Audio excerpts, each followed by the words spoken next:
My fiancé was 30 minutes late to our wedding ceremony. I tried calling Leo Miller's phone repeatedly, but each attempt went directly to his voicemail. A knot of anxiety tightened in my stomach. Then, a strange ripple went through the venue as every guest's phone began to chime and buzz almost in unison. A wave of murmurs followed. Across the room, I saw screens light up with the same breaking news notification. The top trending topic read, "Heir to Miller Corporation jumps into river for first love on wedding day." It was followed by a cascade of similar headlines. Old flame returns, is the fiancé about to be dumped? And Miller Corporation wedding postponed indefinitely. I numbly tapped on the video link. The man in the custom-tailored wedding suit was unmistakably Leo. He was standing on a bridge pier, his voice trembling as he spoke to a woman. "Chloe, I'm not getting married." The woman, Chloe Davis, his first love from college, was sobbing. "Calm down, you're lying. You're still wearing the engagement ring. I'm not a kid anymore. You can't fool me." My first thought was that this was a misunderstanding, that he was simply trying to de-escalate a dangerous situation. After all, I could see firefighters positioned just below her on the riverbank. They could have easily reached out and pulled the delicate-looking girl down to safety. But that wasn't what happened. Leo was playing out some kind of real-life hero rescue fantasy. "I'm not lying, Chloe," he said, and with a dramatic flourish, he pulled off the engagement ring we had spent weeks picking out together. He threw it far out into the river. That $1 million ring, a piece I had so carefully chosen, now looked like a cheap bottle cap as it traced a high arc through the air and vanished into the murky water. "Then why are you still wearing your wedding suit?" Chloe whimpered, wiping away her tears like a small child as he moved toward her. Leo took off his suit jacket and said gently, "It's freezing. Put this on first." But Chloe, still committed to her performance, forgot she was standing at the very edge. She pouted and took 2 steps back. "I don't want to wear the jacket you were going to marry another woman in." In the dead of winter, wearing only a flimsy white cotton dress, she predictably lost her balance and tumbled backward. Leo's eyes widened in what looked like shock. Without a moment's hesitation, he lunged forward to catch her and ended up falling into the river with her. Fortunately, though it was called a river, it was more like a wide, shallow canal. It wasn't particularly high or dangerous. A couple of young firefighters quickly jumped into the waist-deep water and pulled them both out. Chloe immediately curled up in Leo's arms, shivering uncontrollably. "Leo, I was so scared. If you hadn't been here today, I would have died." He held her close, whispering softly to her, "Don't be scared. I'm here." It was a gentle, coaxing tone I had never once heard from him in all the years we had been together. The Leo I knew was always cold, businesslike, and emotionally detached, even with me, the woman he was supposed to marry in less than an hour. "You jumped in to save me. Won't your fiancé be mad, waiting at the altar?" Chloe asked, a look of perfect guilt painted on her face. Leo reached out with his broad hand and wiped away her perfectly timed tears. "You mean Sarah?" At the mention of my name, his expression became completely dismissive, his tone a mixture of indifference and condescension. "Don't worry about her. As long as she can marry me, she'll put up with anything." Back at the wedding venue, the guests were in an uproar after watching the trending video. "So much for true love," someone scoffed loudly enough for me to hear. "Turns out the bride was just marrying into the Miller family for the money." "No wonder Leo treated her so coldly, jumping into a river for another woman on your wedding day." Another person snorted in agreement. "A river? That's barely deeper than a ditch. That girl wouldn't have died even if he hadn't jumped in. But he still threw himself in after her. A classic modern-day rich guy rescuing his damsel in distress." The guests weren't just laughing at the Millers, their amusement was directed squarely at me. "This is ridiculous, absolutely ridiculous." Leo's mother, Mrs. Miller, lost her temper on the spot. "I'm going to go find him. This wedding is happening today. I don't care what I have to do." I placed a hand on her arm to stop her. "With Leo's personality, no one can talk him out of anything right now," I said quietly. I turned to face the room of whispering guests. "Leo just messaged me. I announced, my voice steady. He'll be in the hospital for a few days for observation. The wedding will be postponed, but everything for today's reception was carefully prepared, so please enjoy yourselves. All red envelopes will be returned in full. The drinks and party favors are on me. The room fell silent for a moment. Then, I signaled for the catering staff to begin dinner service. People were already starving from the long wait, and the banquet was luxurious. Everything was imported and top tier. The gifts and return favors were also extravagant. As the food was served, the gossip slowly stopped, and their laughter turned into expressions of sympathy for me. But there was no need for their pity, because I didn't marry Leo Miller for his money. It was the Miller family that needed mine. Mrs. Miller had noticed my long-standing feelings for Leo early on and had approached my parents, trying to feel out whether I'd be willing to marry into their family. Ever since Mr. Miller passed away, the Miller Corporation had been in serious financial trouble. Mrs. Miller hoped a marriage alliance could save the company from ruin. She knew her son was too proud to ask for help directly, so she spun the story the other way, asking if our family needed capital and wanted to marry into their family to save our own business. I agreed without hesitation. And so, Mrs. Miller struck while the iron was hot, using ruthless methods to drive Chloe Davis away from Leo. Honestly, drive might be too strong a word. All she really did was leak some rumors through a few trusted people, saying the Miller Corporation was on the brink of bankruptcy. Chloe quickly came up with an excuse to break up with Leo on her own. You think that just because you pleased my mother and married into the Miller family, I'll fall in love with you? In a dimly lit bar, the cigarette between Leo's lips glowed faintly as he spoke. Every word he spat through gritted teeth, dripping with cold contempt. Stop dreaming! You're nothing but a pathetic woman who threw herself at me for our family's money. Leo wasn't wrong. From the moment I agreed to this alliance, I willingly began groveling at his feet. Even when he stayed at a hotel with some other girl, I was the one who packed his change of clothes and delivered them to him personally. Sometimes he would stare at me, genuinely puzzled. Sarah, do you not have any self-respect? Is money from the Miller family really that important to you? What Leo didn't know was that I loved him. Back when my family was struggling and barely getting by, I was forced to kneel by the wealthy kids at my elite high school. He had casually stepped in front of me. Why bully a girl? If you've got guts, try bullying me. Everyone knew he was the most formidable of the Miller heirs, and once they saw him standing up for me, no one dared to lay a hand on me again. They didn't confront me directly anymore, but they began isolating me behind the scenes. Still, being isolated was infinitely better than being beaten or punished. Leo never knew that his one sentence back then had brought a sliver of warmth to a girl kneeling on the icy ground, clinging to life. At the time, my dad was bankrupt and being hounded by debt collectors. He nearly threw himself in front of a train. My mom, in trying to keep my father from killing himself, had a complete mental breakdown. No one had the energy or capacity to care for a teenage girl. Our family was on the verge of collapse, and I felt unbearably alone. But I managed to survive 3 years of high school safely.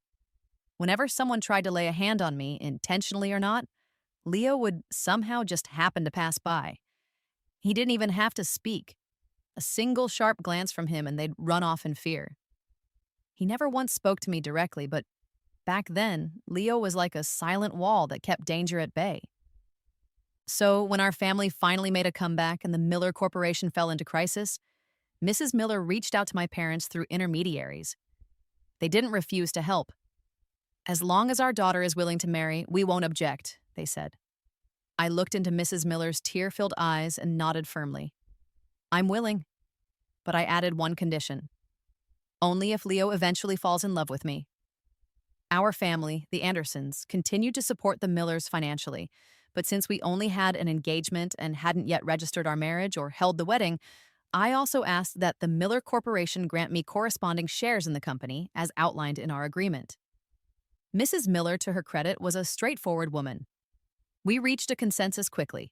As the Miller Corporation gradually filled its financial holes, her desire to move things along became even more apparent. She kept pushing for the wedding between me and Leo. Sometimes she'd even try to persuade me gently. Look, you and Leo are already engaged, so what if he doesn't love you? The wedding still needs to happen. I would just smile. Mrs. Miller, I can wait. I had the confidence to say that because I knew Leo cared about his image. He might act cold toward me in public, but I could tell he had changed. He still wore that emotionless mask, but he no longer fooled around in hotels. He'd come home from work and stay in his study all evening. Later, Maria, one of the housekeepers, secretly told me that there was a thick stack of sketches hidden in Leo's drawer. "It's this thick," she said, gesturing with her fingers. "And they're all drawings of you, Miss Sarah." I never went snooping to look for myself, but I believed Leo had changed. Sometimes when I fell asleep reading on the couch at night and the moonlight and a cool breeze drifted in through the window, I would feel a pair of warm, strong hands gently placing a blanket over me. Sometimes I'd wake up to find him watching me quietly for a long time. He would always sigh softly before walking away. But every time I opened my eyes and met Leo's deep, dark gaze, his expression would instantly return to that same cold, stoic look. It made me wonder if the tenderness I'd seen with half-shut eyes had just been a dream, but I knew it wasn't. The boiled eggs were already peeled at breakfast, and the oat milk was perfectly mixed and ready. Maria would say with a grin, "It's Mr. Miller who wakes up early to make all of it, and he still tries to hide it. I mean, why hide the fact that he's good to his wife?" "I'm going to tell it anyway," she'd chuckle. "All of us here are hoping you two get married soon." Everything seemed to be moving smoothly in a beautiful direction. On my birthday, Leo proposed to me. He still wore that stone-cold face like someone had a knife to his throat. "Miss Anderson, I'm proposing to you." "Happy now?" Mrs. Miller scolded him. "What kind of proposal is that, child? Do it properly." But I knew. I knew he had secretly measured the size of my ring finger while I was sleeping, using a soft ribbon. I knew he had hidden the ring in a handmade Italian suit once it was ready. I even overheard him one day, standing in front of the closet, telling Maria, "No one touches this blue suit, got it?" Maria nodded repeatedly. "Yes, sir, I won't touch it." Every night after I'd fallen asleep, he'd quietly take the ring out and leave the room. But I wasn't really asleep. I would tiptoe barefoot to the door and peek through the crack. And it was in those moments that I truly fell for Leo. I believed wholeheartedly that he had fallen for me, too. We had a big terrace at home, and those nights he slipped away were for practice. He was practicing how to propose under the clear winter moonlight. His tall frame glowed silver like something out of a myth. The cold light only made his proud, cold features more striking. Even though I wasn't standing in front of him, Leo still knelt down on one knee. I watched him, facing the empty air, say, "Sarah, will you marry me?" His ears would flush red. He looked like a child, one deeply drunk on love. And he was my Leo. "I will," I would answer sweetly in my heart every time he asked. But every morning when I woke up, Leo's face returned to that same frozen, indifferent mask. What didn't change was the steaming milk and oatmeal on the table. I could tell it was him who made it. The milk was always a little too hot, and the oatmeal always had 2 red dates in it. I once accidentally saw him searching online for the meaning behind red dates and oatmeal. My face turned red too. On the day of the official proposal, after I accepted the ring, he leaned close to my ear and said, "Go home and wait for me." I didn't understand what he meant, but I went home and waited anyway. When I saw Leo close the door behind him with that usual cold face, I finally understood what it meant for an iceberg to erupt like a volcano. "I'm yours now. Satisfied?" he whispered. Sweat soaked the bedsheets, and even after he changed them, it wasn't enough, not until morning. From then on, through countless nights, the sheets were changed again and again. I believed our love had long since transcended everything in the past and had arrived at a future where we truly belonged to each other. But that belief was shattered on the wedding day. At the hospital, I saw Leo again. His eyes were tired, and there were bruises on his forehead. "I'm fine," were the first words he said when he saw me. I moved past his shoulder and looked at the hospital bed behind him. The girl lying in that bed was the same one from the video, the one in the white cotton gauze dress, Chloe Davis. Hearing Leo's voice, she opened her eyes and casually asked, "Leo, who's that?" Leo introduced me without hesitation. "This is Sarah." I stared at Chloe. This girl wasn't ordinary. Never mind how many times our wedding between two powerful families, the Millers and the Andersons, had made it to the top trending list. What really shocked me was how precisely she had chosen the day of our wedding to jump off a bridge on the only road our wedding convoy would take. She actually pretended not to recognize me, and unbelievably, Leo believed her. Chloe doesn't really use the internet, he explained. Her life is pretty simple, so she probably hasn't seen anything yet. I smiled. Oh, is that so? I pointed to the screen lit up beside Chloe's bed. Looks like this young lady knows how to get online after all. She just might not be great at reading. I leaned in and read aloud, word for word. Heir of the Miller Corporation jumps into the river with first love. Anderson family's daughter, Sarah, visits the hospital. Chloe quickly turned off the phone screen and pouted, speaking in a soft, aggrieved tone. I just came across it right before Sarah walked in. Sis Sarah, don't blame Leo. I was the one who threw a tantrum and made a mess. If you're going to scold someone, scold me. She looked up, eyes glistening, about to cry. Don't cry, I said calmly. Today you cried, you made a scene, and you jumped off a bridge, but fortunately no one died. If someone does die one day, you'll still have time to cry about it then. Chloe quickly swallowed her tears. Leo looked at me and apologized. Sarah, I know I messed up the wedding, but I couldn't just stand there and watch her die. As for the wedding, once she recovers, we can do it again. I nodded. Okay. For now, just rest well. We can talk about the wedding later. Just as I turned to leave, I saw Chloe raise her hand. Sunlight streamed through the window, landing on her ring finger. There, glittering in the light, was a one-of-a-kind 7.5-carat pink diamond ring from a top Italian jeweler, worth over $10 million. One of the pair was on my hand, and the other was supposed to be on Leo's. I had watched Leo throw that ring into the river like it was trash, all for Chloe. And now, that same dazzling diamond was sitting right there on her finger. My entire body froze. I felt something rising from the pit of my stomach, threatening to spill out. Leo must have noticed the change in my expression because he followed my gaze. The next thing I heard was him shouting, "Chloe, what are you doing?" Then, in a flurry of panic, Leo began explaining, "Sarah, please don't take it the wrong way. She's just childish. When she found out I didn't actually throw the ring away, she said she wanted to play with it for a bit. I didn't want her causing a scene at the hospital, so I gave it to her. She'll give it back when she's tired of it." I had never heard Leo speak so much at once, not from his always cold lips. I used to long for him to explain himself, like years ago when he came home late, and I wished he would just tell me why. Anything to show he felt guilty, that he still cared. Or, when he made me breakfast or tucked me in at night, I used to hope he'd say something sweet, tell me he loved me, that he wasn't good with words but still felt it deeply. But today, I finally realized he was good with words.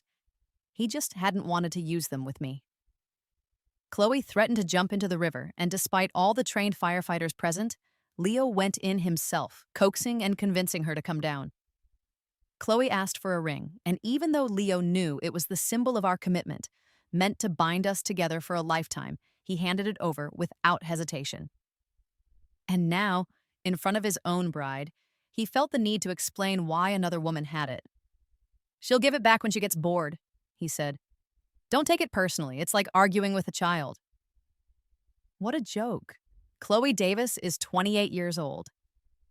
Leo looked at me with pleading eyes, his usually sharp gaze now softened with a desperate need for forgiveness. It was like he wanted me to be some benevolent priest, placing my hand on his head and declaring, "Amen, all is forgiven." But I'm not that kind of God, and Leo Miller isn't that kind of believer. Still, he kept looking at me, waiting for something, anything. "Sarah," he said quietly, "you're not mad at me, right?" I let out a soft, breezy laugh. "You should focus on recovering. The rest can wait until after you're discharged," I said. Then, without hesitation, I turned and tossed the engagement ring into the trash can in the hallway. Maria, who had followed me out, picked it up silently. When our car passed by the villa Leo and I had shared, I didn't ask the driver to stop. Instead, I went back to my family home, Once we arrived, Maria asked what I wanted to do with the ring. I glanced at our newly adopted stray dog, Buddy, and casually looped the ring around his neck. So there it was. One ring hanging from my dog's collar, and the other being toyed with in Chloe's hand. A perfect match. A bitch and a dog. May they live happily ever after. But when I looked at Buddy again, I immediately regretted it. No, Buddy would never fall for someone who wears a thin cotton dress in the middle of winter. I spoke with Mrs. Miller about canceling the engagement. Before she could say anything to plead for her son, I cut her off gently. Auntie, I agreed to this marriage alliance out of my own free will. Now that the Miller Corporation has basically recovered at least 90%, there's no need for you to feel guilty. Even though Leo and I never officially got married, after all, the Anderson family still holds a good share of Miller stock. We've all made money together. But maybe this is just how fate is. I was never meant to be part of your family. I returned all the expensive jewelry she had brought for me, one piece at a time. I know you came to apologize on Leo's behalf, but it's all in the past now. I did truly love him once, and now I truly don't. I have no regrets about knowing him. Mrs. Miller let out a deep sigh. Seeing how resolute I was, she told her driver to carefully take all the jewelry back. Oh, and there's no need to tell Leo about the breakup, I added. I'd prefer not to be disturbed by him for now. I want some time alone. Worried she might not follow through, I gave her a final reminder. Unless you want the Miller Corporation to lose the Anderson family's financial support. Soft words with a hard edge. Mrs. Miller understood clearly. I was determined to cut off everything with Leo. For the sake of the company, she agreed just like that. The once close relationship between our two families became distant and formal. Maria had originally been hired to take care of me and Leo, but now that we were over, she resigned and returned to her hometown. She was an honest woman, though, and still helped find a replacement housekeeper to manage the villa we used to live in. After wrapping everything up, I left the country that very night. No one knew where I went, except for my parents. Everyone else, including Leo, thought I had gone on a business trip. When Leo was discharged from the hospital and returned home, he noticed the new housekeeper immediately. "Where's Maria?" he asked. "Maria had an emergency back home," the new housekeeper, Mrs. Evans, explained. He glanced around the villa. The bedroom was empty. I wasn't there. "She mentioned Miss Sarah might be away on a business trip," Mrs. Evans added. It was the first time this villa had ever been without Sarah, and Leo found it unsettling. He actually hadn't stayed at the hospital very long. The doctor had recommended he remain for another 2 days for observation, just in case of a concussion, but he didn't think it was necessary. Deep down, he had a feeling I was angry. So, as soon as I left the hospital, Leo went and took the ring back from Chloe. Truthfully, he had never intended to give it to her in the first place. They were in the same hospital room. Though neither of them had serious injuries, they had both developed mild fevers after falling into the river in winter. At some point during a checkup, Leo had dozed off. When he woke up, he noticed the ring in his pocket was gone.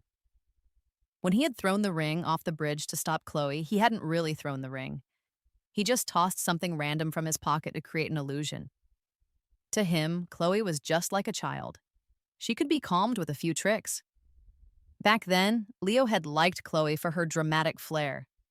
As the heir to the Miller Corporation, he was excellent at his studies, trained in horseback riding, and played top-tier golf. Among the elite sons of wealthy families, he felt everything in his life was so calculated and weighty. Compared to being at home, Leo found school to be a bit of a relief. At home, he was constantly under pressure from his father's authority and his mother's expectations. He learned everything they wanted him to master, but the version of himself he liked best was the one at school.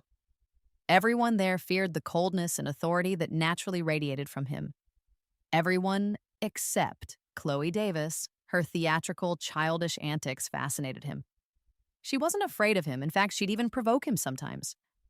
That was what had drawn Leo to her back in school. To Leo, I had once seemed like just a pitiful girl, someone from a bankrupt family who still worked hard at school, only to be bullied by the rich kids. Pretty girls always drew sympathy, and back then, he helped me again and again, partly out of amusement. He never spoke to me, but within his cold, cynical detachment, He saw something radiant in the girl named Sarah, something sacred.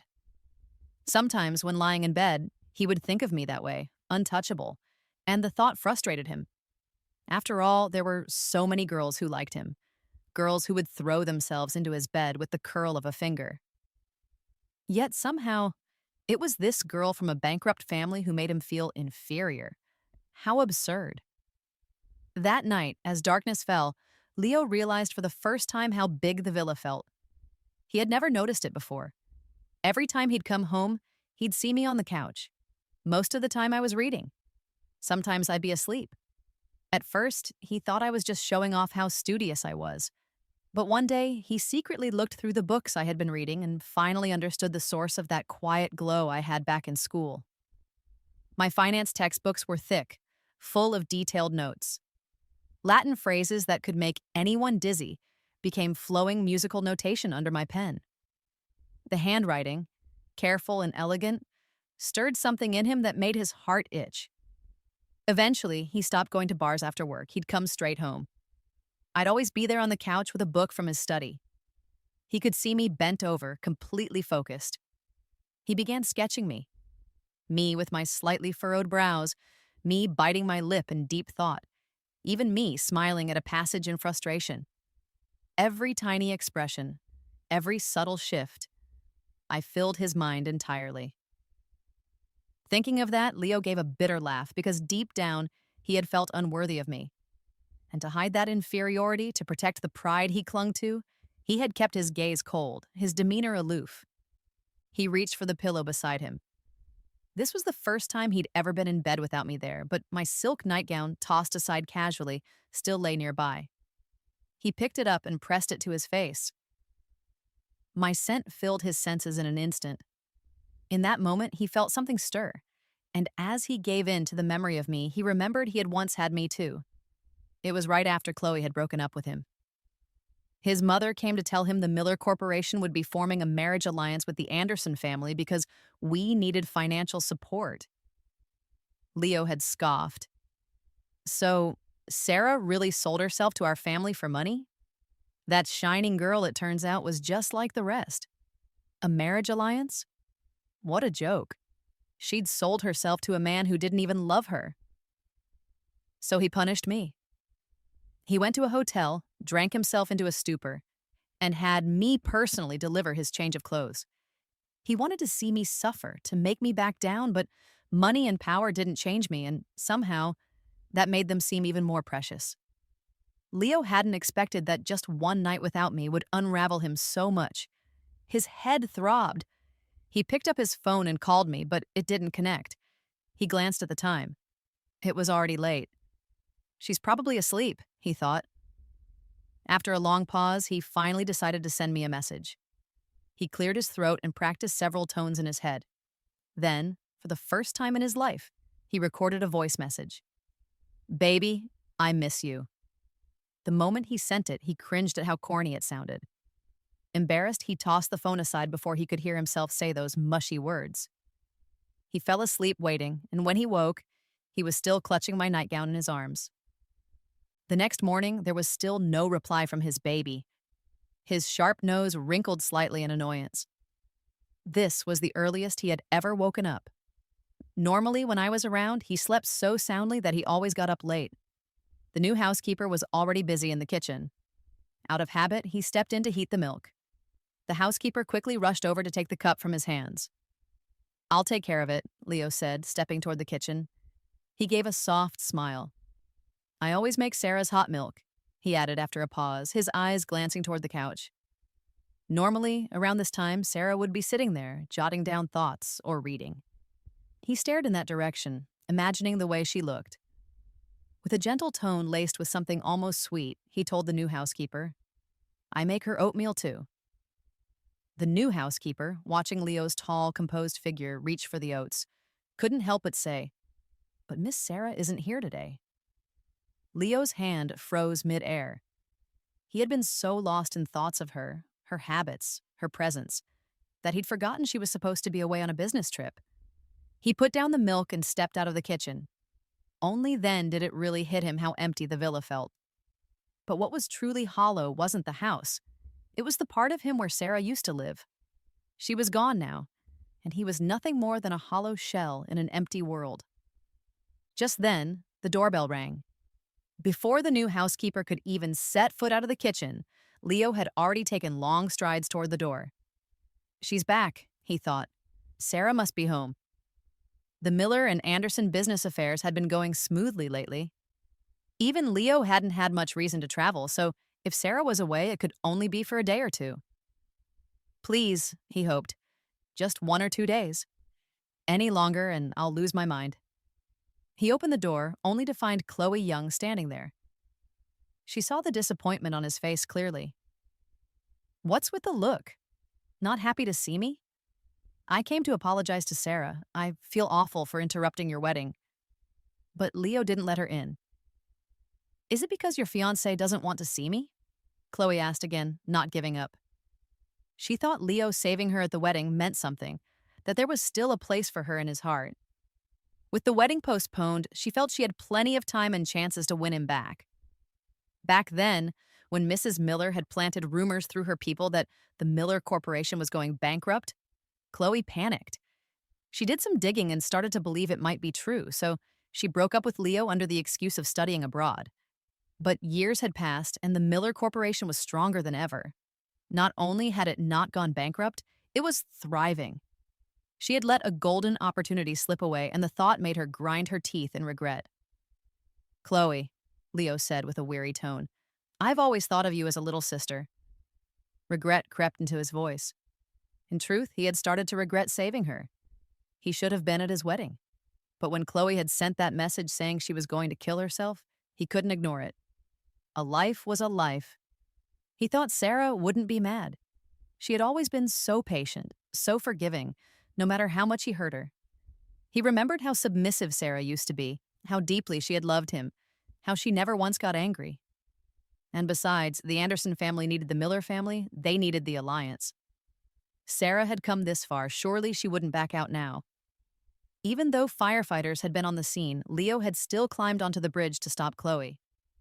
Standing before his former first love, he felt like a god, graciously offering her a bit of love and warmth, as if that alone could save her. But what he never realized was the one who truly needed help wasn't Chloe. It was him. It was Leo Miller who needed saving. Just as Leo was about to close the door on her, Chloe suddenly swayed and collapsed toward him. Instinctively, he caught her. I'm not feeling well, she murmured. I just want to sit for a bit. Her expression was perfectly crafted, like a pitiful kitten curling up in his arms. Once inside the living room, she made a move to lie down on the couch Sarah always used. Leo yanked her back sharply. That's not your place. Instead, he pulled out a separate chair, the one reserved for guests. You can sit here and rest, Leo said.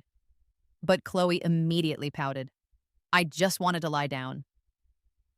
The new housekeeper clearly didn't like this overly delicate, tea-sipping kind of girl. She brought over a cup of green tea and placed it in front of her. The floor's clean, I just mopped it. Looks like you've got a bit of heat stroke. Lying on the floor of Mr. Miller and Mrs. Anderson's villa might suit you best. Chloe shot a glare at the housekeeper while Leo had his back turned, but with him in the room, she still had to keep up the act, playing the sweet, innocent girl. Leo, meanwhile, had completely zoned out. His eyes were fixed on something, a small suitcase Chloe had brought in with her. The longer he looked, the more something tugged at his memory. Suddenly, he turned and rushed into the bedroom he once shared with me. He flung open the closet. The walk-in wardrobe was mostly filled with his clothes. Only a small section was mine. Leo was never the kind to shop for himself. He'd rather spend money sponsoring students or donating to causes than buying himself clothes. Maria had once told him, Miss Anderson isn't stingy, she just doesn't see the point in owning too many clothes. A few good outfits are more than enough. He had donated to dog shelters, helped rebuild girls' schools after earthquakes, but when it came to my corner of the closet, he had never paid much attention. But Leo knew exactly how many outfits I had. He had sketched so many drawings of me, mixing and matching clothes in his mind, that he could recall every item I owned. He reached out and began counting, 1, 2, 3, slowly, methodically. What he hoped for, desperately, was to find fewer clothes than usual. That would mean I had packed, that I really was away on a trip. But he counted all the way from the left side to the mirrored wall on the right. Then, not believing himself, he started again from right to left. The more he counted, the clearer it became. I hadn't taken a single thing. Not one item was missing. By the third time, his hands were trembling. "Sir, what are you looking for? I can help," the new housekeeper asked gently, watching him pacing in front of the wardrobe. She assumed something had gone missing. But Leo didn't answer. He just kept counting obsessively. That was when Chloe got up from the living room and wandered to the bedroom doorway. "Leo, do you need a hand?" The moment she lifted her foot to enter the room, his voice cut through the air like a blade of ice. "Stop right there." Chloe had never heard him speak so harshly. Still, she forced a laugh. "Leo, I'm only trying to help." "I said get out," he growled, picking up a glass vase from the dresser and hurling it toward the door. It hit her square in the face. Blood started to pour instantly. Now, for the first time, she looked genuinely hurt. "Why are you yelling at me? I was just trying to help." Tears welled up in her eyes. She looked up at Leo, expecting to be met with his usual complicated guilt, maybe even concern. But what she saw instead was a man colder than ever, like a predator, dead-eyed after the kill. "I said, get out," he repeated. There was no dramatic emphasis, just a flat, low growl. Quiet, but full of gritted teeth rage. Chloe didn't even know how she left. Leo couldn't remember either. All he knew was that, in the end, he had lost. He had to face the one thing he didn't want to admit. I wasn't on a business trip. I had never left for work. I hadn't taken anything with me. Not clothes, not toiletries, not even a charger. Nothing. He looked down at his phone, still with no reply. He had called several times, but each one went unanswered. Finally, he grabbed his coat and rushed out the door. "Sir, your coat!" the housekeeper called after him, scrambling to hand it over, but he was already gone. He ordered the driver to take him straight to the Anderson residence, racing across the city. He had a whole speech prepared. He'd beg if he had to, apologize, let me punish him, whatever it took. He was ready. But when the car pulled up in front of my family's home, the sight that greeted him struck like a punch to the gut. There, around the neck of the family stray dog, Buddy, was the engagement ring. Our engagement ring. Leo almost lost his balance.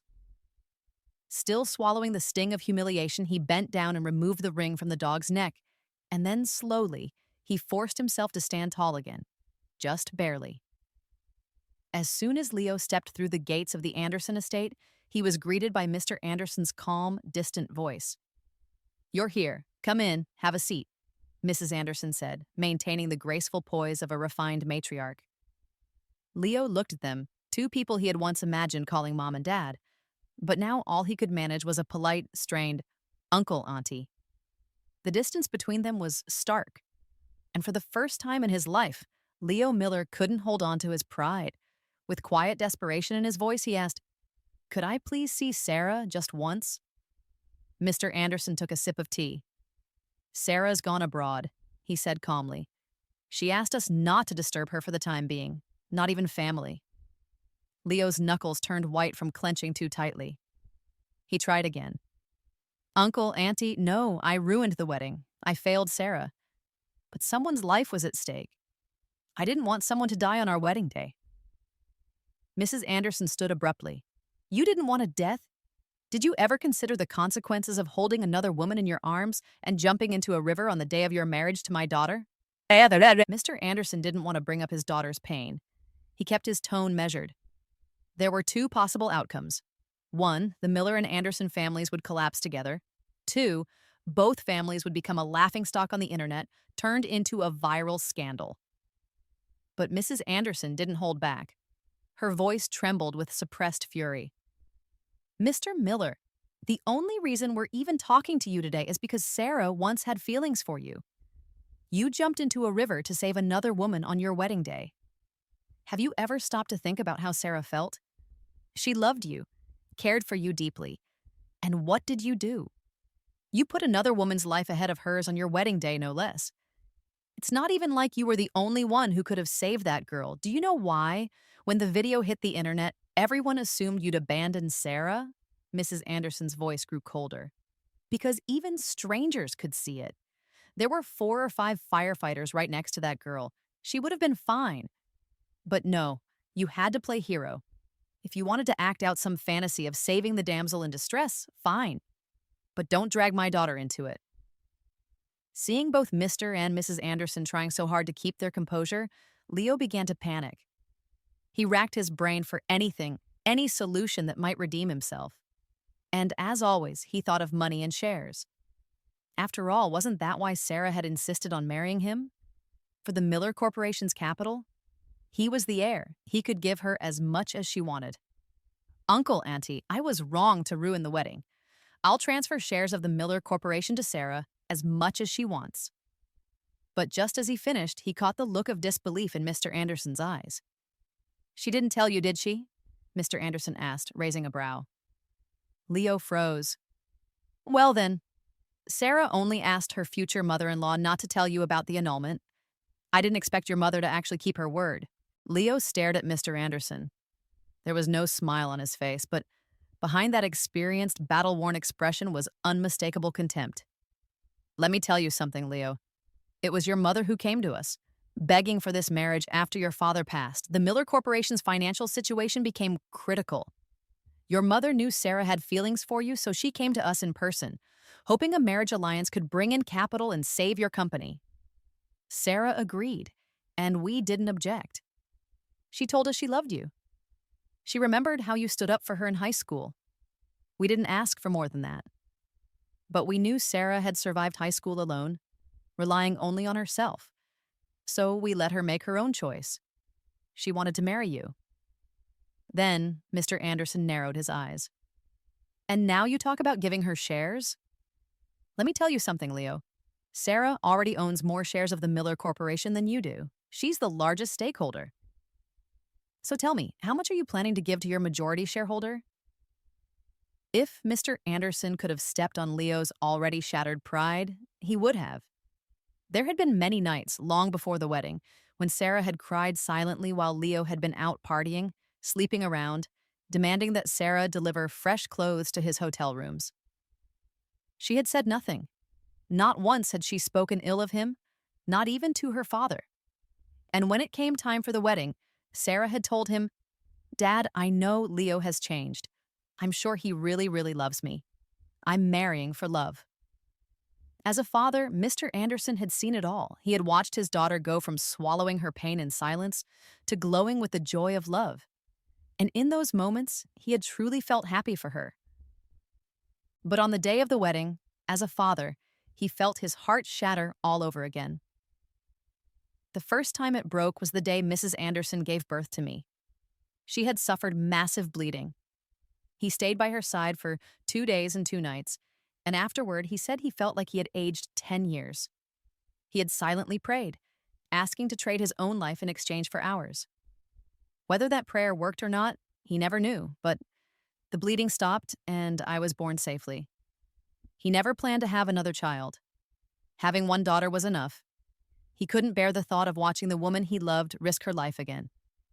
But on the wedding day, when he looked at me, he felt as though he'd been transported back to that moment of blood and fear. My face was pale and bloodless, my lips trembling without sound. I couldn't cry, couldn't scream. I was suffocating, fighting just to breathe. That day, he stayed close behind me the entire time. He didn't let his hands shake because he had to protect me. But then he realized I was much stronger than he had imagined. More composed, wiser. I calmed the curious and gossip-hungry guests at the wedding, doing everything I could to preserve the dignity of both families. I even went to the hospital. He had thought perhaps I would forgive Leo Miller again, the way I always did. But when Maria followed me home, holding the engagement ring in her hands and asking what she should do with it, he saw me calmly walk over and hang the ring around our stray dog buddy's neck. In that moment, he felt a strange sense of relief. His daughter could let go. She could love deeply and walk away just as decisively. She had become someone truly capable. Looking at Leo standing there now, Mr. Anderson thought, aside from being handsome and doing well in school, This boy was a complete disappointment. Leo didn't even remember how he got home that day. For the first time, he realized Sarah had never married him for money. From the very beginning, it had always been about love. And yet, he had trampled all over it, assuming she was just like everyone else. Now he sat alone in the pitch-black villa on a guest chair, facing the couch where Sarah used to lie. He stared at it for a long time, almost as if she were still there. He used to think Sarah was bathed in a sacred glow, and that if she loved him, maybe he was worthy. Maybe he was her chosen one.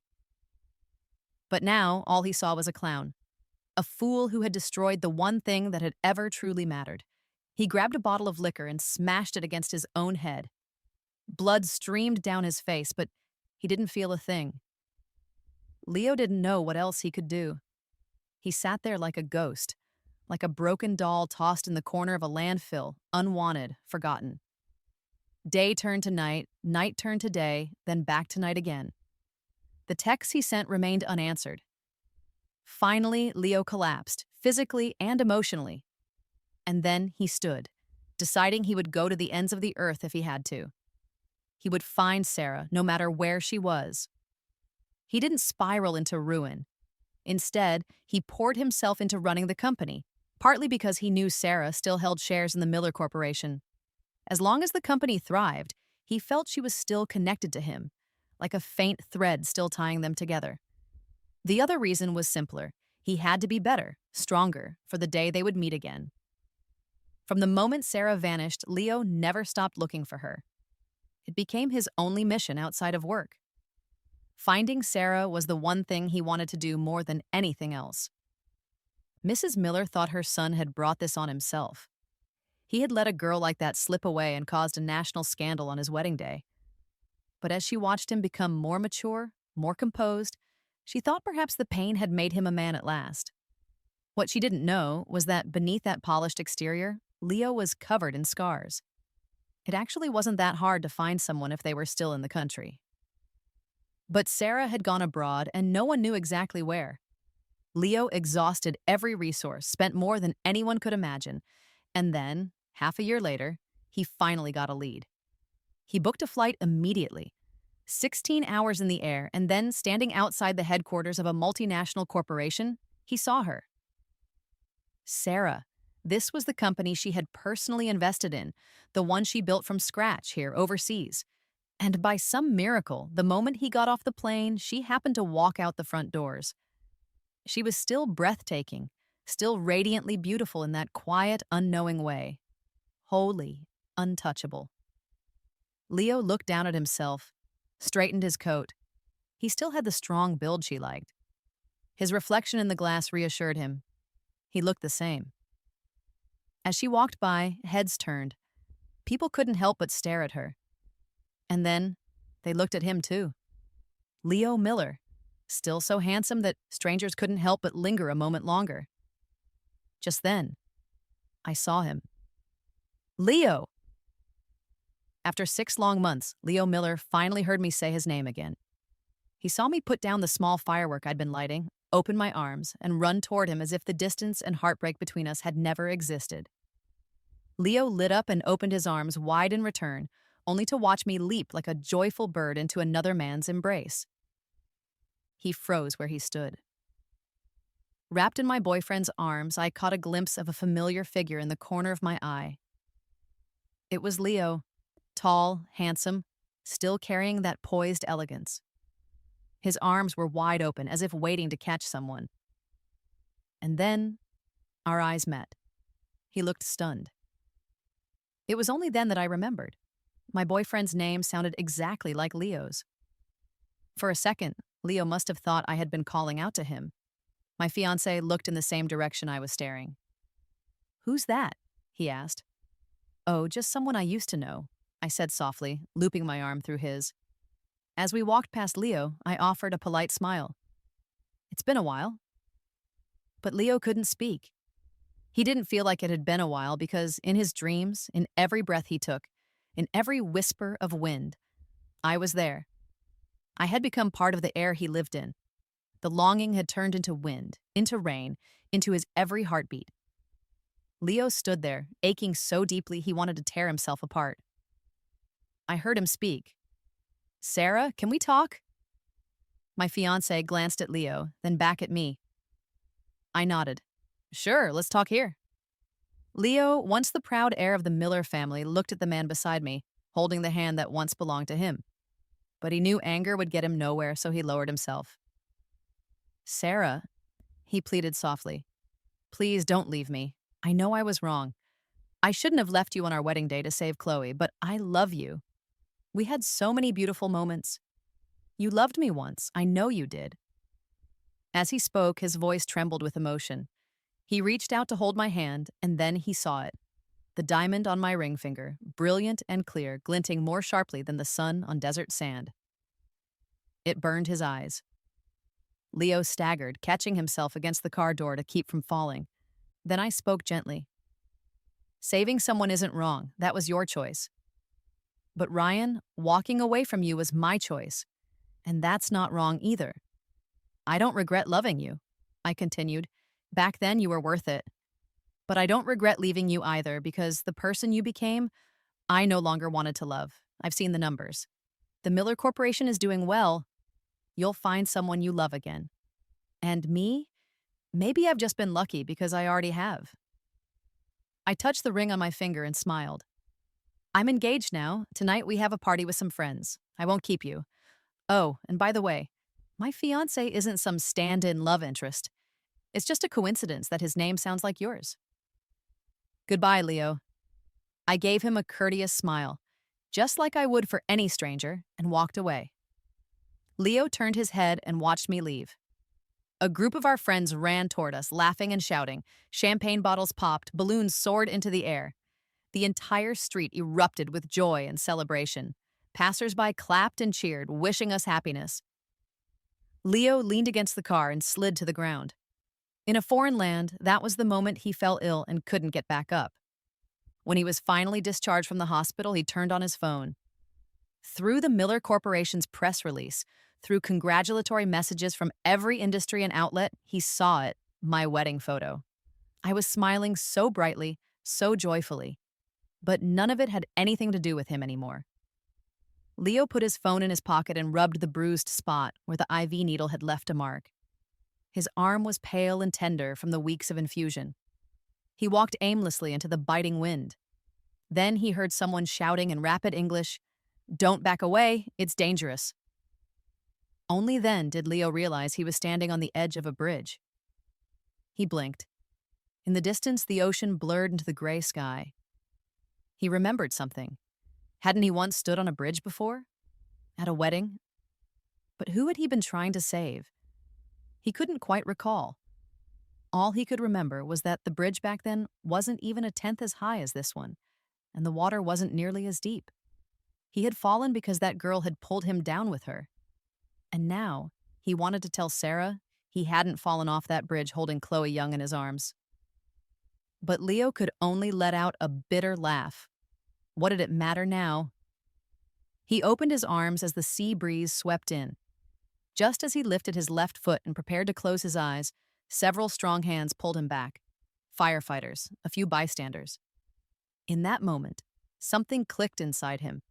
He realized, on the day he interrupted the wedding to save Chloe, he never had to. The firefighters had already been standing beside her. They could have pulled her back easily, but he had still rushed forward. He had abandoned the woman who loved him, left her humiliated at their wedding, and thrown both families into chaos, all to play a hero. Leo broke down in tears. Winter snow began to fall, melting into the tracks of his tears. Cold snow and warm sorrow mingled on his cheeks. From that day on, Leo Miller never spoke another word. He moved back into the villa he once shared with Sarah, alone. Year after year, he sat in the study, sketching over and over again portraits of her from memory, her smile, her gaze, her grace. He kept sketching until old age took him. When he died and was buried, according to his last wishes, his coffin was filled with every drawing of Sarah he had ever made. In the second half of his life, he couldn't be buried beside the woman he loved, so he chose to be buried with the version of her he had drawn with his own hands. Everyone in the story moved on to their own happily ever afters. Everyone except Leo Miller, who remained behind, trapped in the cold shadow of a past he could never escape. A past called Sarah. And Leo never walked out of it.